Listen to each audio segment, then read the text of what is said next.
안녕하세요, 시청자 여러분. 오늘은 노후 설계 전문가 이명진 선생님 모시고 은퇴 후 거주지 선택에 대해 이야기 나눠보겠습니다.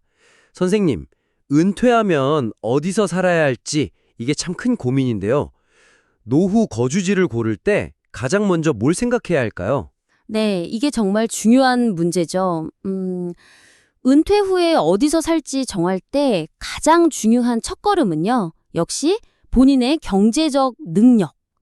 그러니까 예산 범위를 현실적으로 파악하는 겁니다. 아, 예산이요? 네, 은퇴하면 아무래도 수입이 좀 줄 수 있으니까요.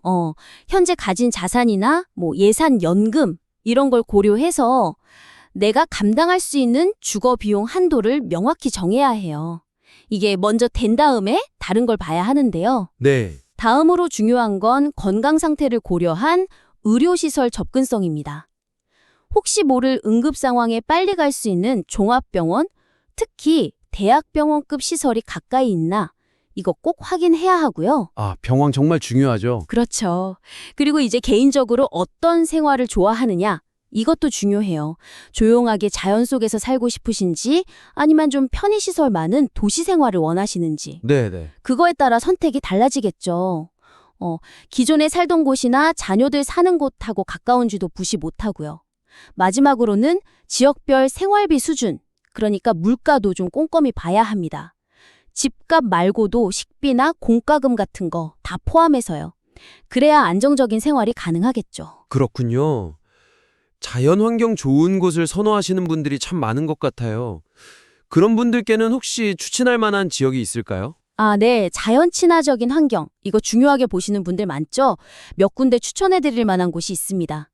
첫 번째는 강원도 속초시예요. 속초요. 네. 속초는 뭐니 해도 설악산이랑 동해바다. 그러니까 산과 바다를 동시에 누릴 수 있다는 게 가장 큰 매력이죠.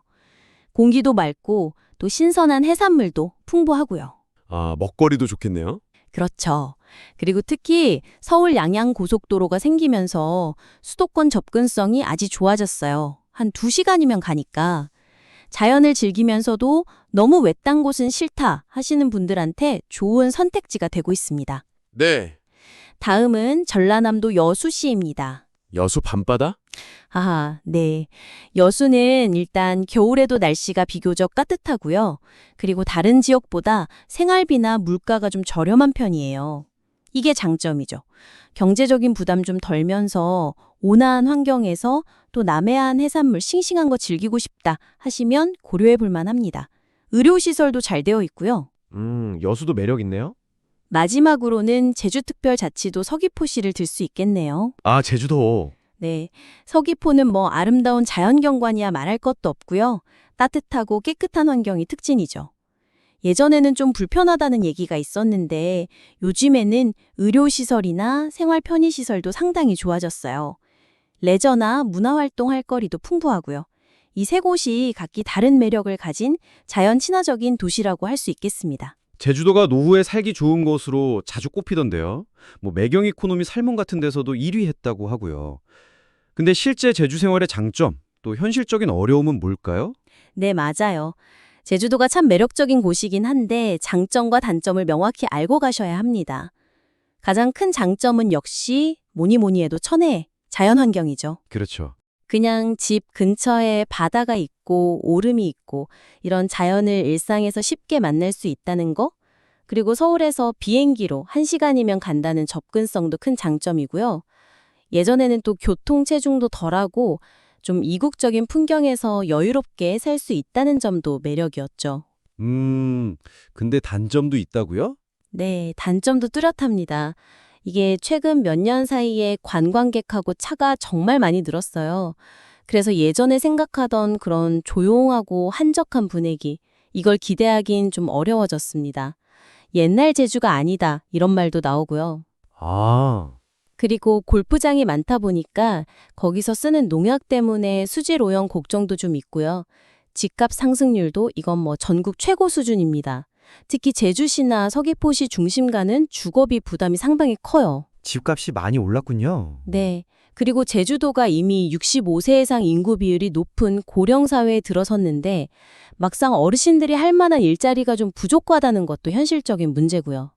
그래서 결론적으로 제주에서 좀 만족스럽게 노후를 보내시려면 이런 아름다운 자연 이면에 있는 현실적인 문제들을 감당할 수 있는 충분한 경제적 여유가 꼭 필요하다고 말씀드릴 수 있겠습니다. 그렇군요. 꼭 좋은 점만 있는 건 아니네요. 그러면 자연보다는 수도권이랑 가까운 걸 더 중요하게 생각하시는 분들도 계실 텐데요. 이런 분들께는 어떤 도시가 좋을까요? 네, 수도권 접근성을 최우선으로 보시는 분들, 그런 분들께는 충청남도 천안시하고 경기도 양평군을 추천해 드립니다. 천안이랑 양평이요? 네, 천안시는 KTX 같은 걸 타면 서울까지 1시간도 안 걸릴 정도로 교통이 아주 편리해요. 그리고 보건복지부에서 고령 친화도시로 공식 인증을 받았어요. 고령 친화 도시요. 네, 이게 뭐냐면 노인분들의 건강, 참여, 안전 이런 걸 위해서 도시 정책이나 인프라를 적극적으로 개선했다는 의미거든요. 실제로 의료시설이나 복지시설이 아주 잘 되어 있어서 편리하면서도 좀 안정적인 노후 생활을 기대할 수 있는 곳입니다. 네. 그럼 양평은요? 경기도 양평구는 일단 서울하고 굉장히 가깝죠. 그리고 중앙선 전철 타면 지하철로도 갈 수 있다는 게 아주 큰 장점이에요. 지하철로요? 네. 서울 근교인데도 녹지 공간도 풍부하고 자연 환경이 좋습니다. 전원주택 단지도 잘 되어 있고요. 기본적인 방범이나 편의시설도 괜찮아서 수도권 가까이에서 전원 생활의 장점을 좀 누리고 싶다 하시는 분들께 적합합니다. 그렇군요. 역사나 문화를 좋아하시는 분들은 좀 조용한 곳에서 그런 거 즐기면서 노후를 보내고 싶어 하실 것 같아요.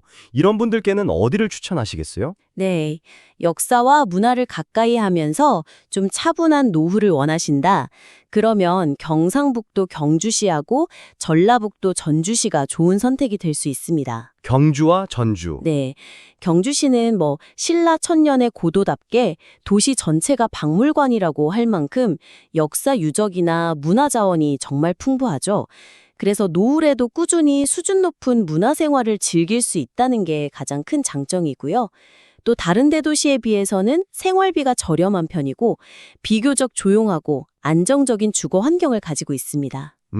그럼 전주는 어떤가요? 전주시는 전통 문화하고 현대적인 복지가 잘 조화된 도시예요. 유명한 한옥마을도 있지만 그 외에도 전주천이나 덕진공원 같은 아름다운 자연, 역사 자원을 가까이에서 누릴 수 있거든요. 생활비도 저렴한 편이고 특유의 좀 따뜻한 지역사회 분위기, 이것도 장점으로 꼽힙니다. 특히 이제 뒤에 좀 더 말씀드리겠지만 시니어 복지 시스템이 잘 되어 있어서 문화생활하면서 안정적인 노후 지원도 받을 수 있다는 점이 매력적이에요. 알겠습니다. 그럼 도시를 고를 때요, 자연환경이나 문화 이런 건 말고 정말 필수적으로 확인해야 할 시설이 있다면 뭘까요? 노후 거주지 선택에서 절대 놓치면 안 되는 것, 어쩌면 가장 중요한 것이 바로 의료하고 교통 인프라입니다. 의료와 교통. 네, 특히 대형 병원 접근성은 아무리 강조해도 지나치지 않아요. 나이가 들수록 갑작스러운 건강 문제가 생길 가능성이 높아지잖아요. 그렇죠. 근데 응급 상황이 생겼을 때 그 골든타임 안에 제대로 된 치료를 받을 수 있는 대학병원급 의료시설, 이게 가까운 거리에 있는지 반드시 확인해야 합니다. 그냥 병원이 있다, 이게 중요한 게 아니라 응급실 규모는 어떤지, 실제 이용은 편한지 이런 걸 미리 알아보시는 게 좋아요. 네, 정말 중요하겠네요. 그리고 또 한 가지 현실적으로 중요한 게 대중교통 편의성이에요. 특히 만 65세 이상 되시면 지하철을 무료로 이용할 수 있잖아요. 맞아요. 그래서 지하철 노선이 잘 되어 있는 도시에 살면 교통비를 아끼면서 편리하게 다닐 수 있죠. 나중에 나이가 더 들어서 자가용 운전이 좀 어려워지는 상황까지 생각하면 대중교통망은 꼭 확인해야 할 사항입니다. 그렇군요. 요즘은 지자체별로 시니어 복지 서비스 경쟁도 아주 치열하다고 들었어요. 어르신들 살기 좋게 복지가 잘 되어 있는 도시, 어딘가요? 맞습니다. 좋은 환경이나 시설도 중요하지만 실제 생활에 도움이 되는 복지 서비스, 또 사회에 참여할 기회, 이웃과 교류할 수 있는 환경, 이런 게 노후 삶의 질을 크게 좌우하거든요. 네. 그런 면에서 시니어 복지 우수 도시들이 주목받고 있는데요.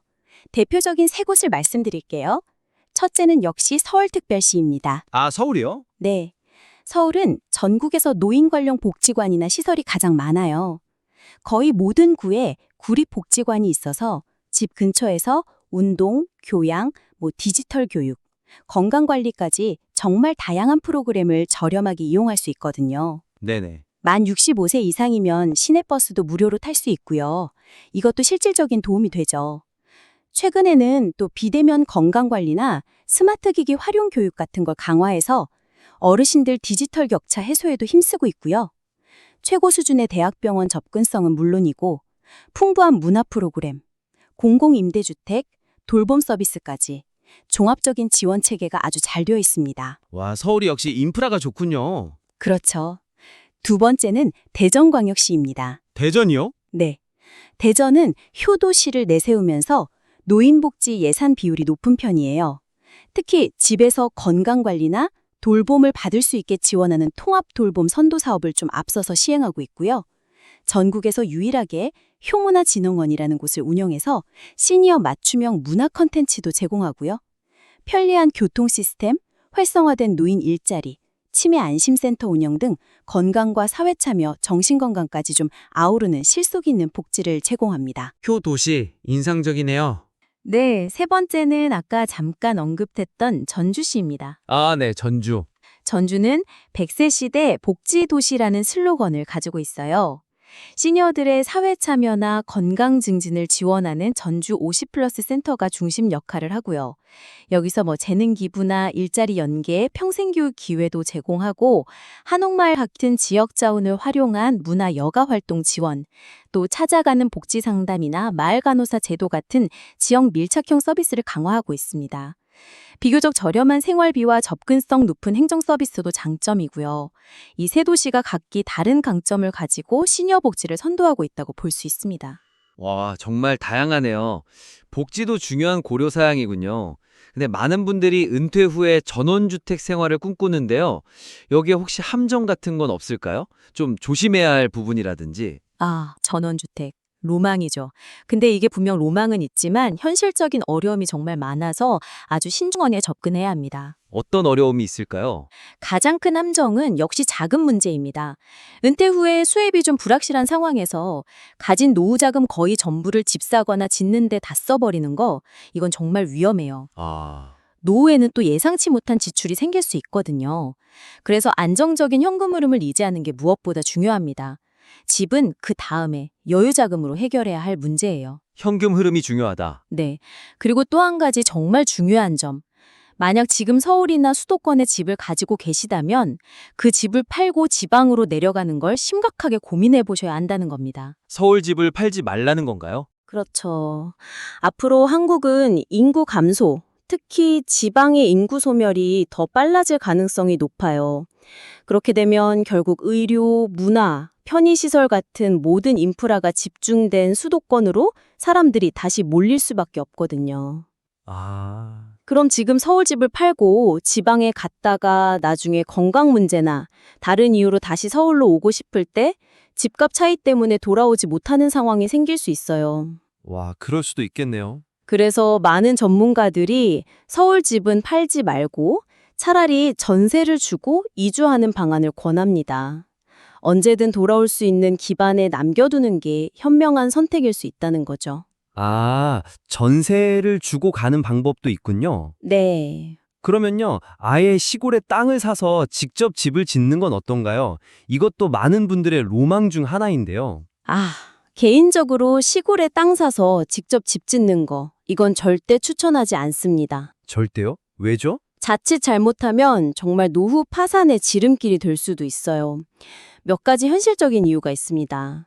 첫째는 시골 생활이라는 게 원하든 원치 않든 마을 공동체 활동에 참여해야 하는 경우가 많아요. 아, 그렇죠. 도시 생활에 익숙했던 분들은 텃세라든지 인간관계에서 어려움을 겪을 수 있습니다.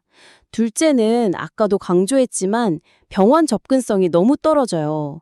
젊을 땐 몰라도 나이 들어서 병원 갈 일이 잦아지면 이 먼 거리가 정말 치명적인 약점이 됩니다. 네. 셋째, 주택 관리가 생각보다 훨씬 어렵고 돈도 많이 들어요. 아파트랑 다르잖아요. 보일러가 고장나거나 지붕을 수리하거나 마장 관리하거나 모든 걸 직접 해야 하고 예상 못한 비용이 계속 나갑니다. 아, 관리 문제. 네. 그리고 넷째, 이게 가장 큰 문제 중 하나인데 낮은 환금성입니다. 황금성이요? 네. 환금성이라는 건 필요할 때 얼마나 쉽게 현금으로 바꿀 수 있냐는 건데 전원주택은 아파트랑 달리 참는 사람이 한정적이에요. 그래서 급하게 팔려고 하면 제값을 받기가 정말 어렵습니다. 심하면 내가 투자한 돈의 절반도 못 받고 팔아야 할 수도 있어요. 와, 그럼 정말 큰일이네요. 그렇죠. 그렇다면 전원 생활을 정말 해보고 싶다면 어떤 방법이 좀 현명할까요? 전원 생활의 꿈을 포기할 수 없다면 그래도 위험을 최소화하는 현명한 접근법을 찾아야겠죠. 가장 중요한 전제 조건은 아까 말씀드린 것처럼 안정적인 월 현금 흐름을 먼저 확보하는 겁니다. 그 다음에 남는 여유 자금으로 주거 문제를 해결해야 하고요. 무리하게 대출받거나 노후 자금 전부를 넣는 건 절대 안 됩니다. 네, 여유 자금으로. 네. 구체적인 방법으로는 시골에 좀 급매로 나온 기존 주택을 시세보다 싸게 사는 걸 고려해 볼 수 있어요. 직접 짓는 것보다 비용, 시반, 위험 부담을 크게 줄일 수 있죠. 아, 기존 주택 매입? 네. 그리고 요즘 많은 지자체에서 귀농, 귀촌 지원 프로그램 같은 걸 하잖아요. 그 일환으로 저렴한 비용에 한 1년 정도 집을 빌려서 살아볼 수 있는 임대주택 제도 같은 걸 운영하기도 해요. 아, 그런 게 있어요? 네. 그런 프로그램을 활용해서 시골 생활을 미리 좀 체험해보는 거 아주 좋은 방법입니다. 아니면 시골에 빈집 같은 걸 찾아서 전세나 월세로 한 1, 2년 살아보는 거죠. 미리 살아보기. 네. 그러면서 동네 분위기는 어떤지, 이웃들하고 잘 지낼 수 있을지, 농사일이나 시골 생활 자체가 정말 나한테 맞는지 충분히 경험해 본 다음에 최종 결정을 내리는 것이 현명합니다. 핵심은 무작정 땅부터 사서 집을 짓겠다 이런 생각은 버리시고 반드시 충분한 사전 경험과 신중한 고민을 거쳐야 한다는 겁니다. 노후 자금이 집에 전부 묶여버리면 갑자기 건강이 안 좋아지거나 자녀 문제로 급전이 필요할 때 정말 대처하기 어려워져요. 와, 정말 현실적인 조언이네요. 미리 살아보고 결정하는 게 중요하겠어요. 오늘 노후 거주지 선택 기준부터 추천 도시 그리고 전원 생활의 현실적인 조언까지 정말 자세히 알아봤습니다. 전문가님, 좋은 말씀 정말 감사합니다. 네, 은퇴 후에 어디서 어떻게 살지는 정말 중요한 문제입니다. 오늘 나눈 이야기들이 여러분의 행복하고 안정된 노후를 계획하시는데 조금이나마 도움이 되었기를 바랍니다. 신중하게 정보를 잘 찾아보시고 본인에게 맞는 최선의 결정을 내리시길 응원하겠습니다. 네, 오늘 내용이 시청자 여러분의 행복한 노후 설계에 도움이 되셨길 바랍니다. 영상이 유익하셨다면 구독, 좋아요, 알림 설정 꼭 부탁드리고요. 주변 지인분들께도 많이 알려주세요. 영상을 보시다가 궁금한 점이 있으시면 언제든지 댓글로 남겨주시기 바랍니다. 다음 시간에는 해외여행 스마트폰 통역 꿀팁, 구글 번역 플러스 갤럭시 통역 100% 활용법에 대해 알아보겠습니다. 끝까지 시청해주셔서 감사합니다.